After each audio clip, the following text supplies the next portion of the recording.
হারের জ্বালায় আদালতের দরজায় প্রাক্তন মুখ্যমন্ত্রী মমতা বন্দ্যোপাধ্যায়ের আদালত নাটক, পরাজয় নাকি প্রপাগন্ডা? ভবানীপুরে হার, আদালতের শরণাপন্ন প্রাক্তন মুখ্যমন্ত্রী। জনমত না আইনি লড়াই, মমতা বন্দ্যোপাধ্যায়ের আসল উদ্দেশ্য কি? হেরে গেলেই আদালত বাংলার রাজনীতির এক কলঙ্কিত অধ্যায়। নমস্কার, আপনারা দেখছেন ঈশান বাংলা পয়েন্ট ব্ল্যাঙ্ক।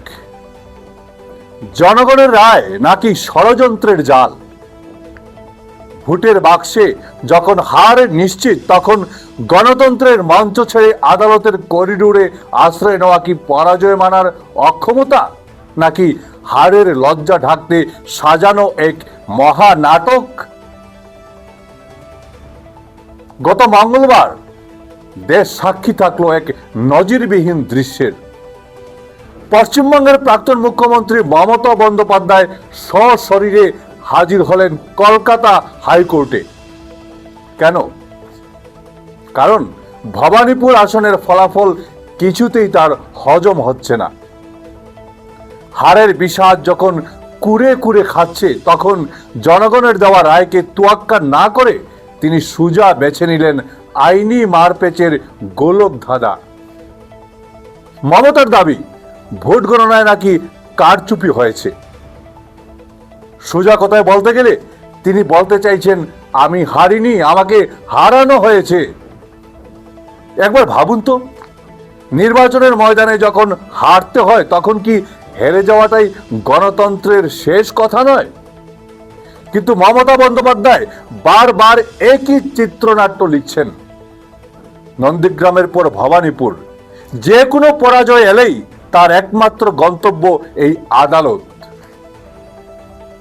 প্রশ্ন উঠেছে দেশের প্রতিটি কোণ থেকে, আদালতের পবিত্র আঙ্গিনাকে কি তবে এখন রাজনৈতিক ব্যর্থতা ডাকার ঢাল হিসেবে ব্যবহার করা হচ্ছে? নির্বাচনী ব্যবস্থাকে প্রশ্নবিদ্ধ করে কি তিনি নিজের রাজনৈতিক ইগোকে প্রশ্রয় দিচ্ছেন না? জনগণ যাকে ভোট দিয়ে প্রত্যাখ্যান করলো, সেই রায়কে অমান্য করে আদালতের দরজায় দাঁড়িয়ে চিৎকার করা, এটা কি সত্যি লড়াই নাকি সাজানো রাজনৈতিক প্রপাগান্ডা? তিনি কি সত্যি ন্যায় বিচার খুঁজছেন, নাকি আদালতকে মঞ্চ বানিয়ে নিজের লড়াকু ভাবমূর্তি বজায় রাখার মরিয়া চেষ্টা করছেন? আজকের রাজনীতিতে দাঁড়িয়ে এই লড়াই কি গণতন্ত্রের মর্যাদা বাড়াচ্ছে, নাকি দেশের রাজনীতির ইতিহাসে এক কলঙ্কিত অধ্যায়ের জন্ম দিচ্ছে? দর্শকরা, জবাব আপনাদের কাছে চাই।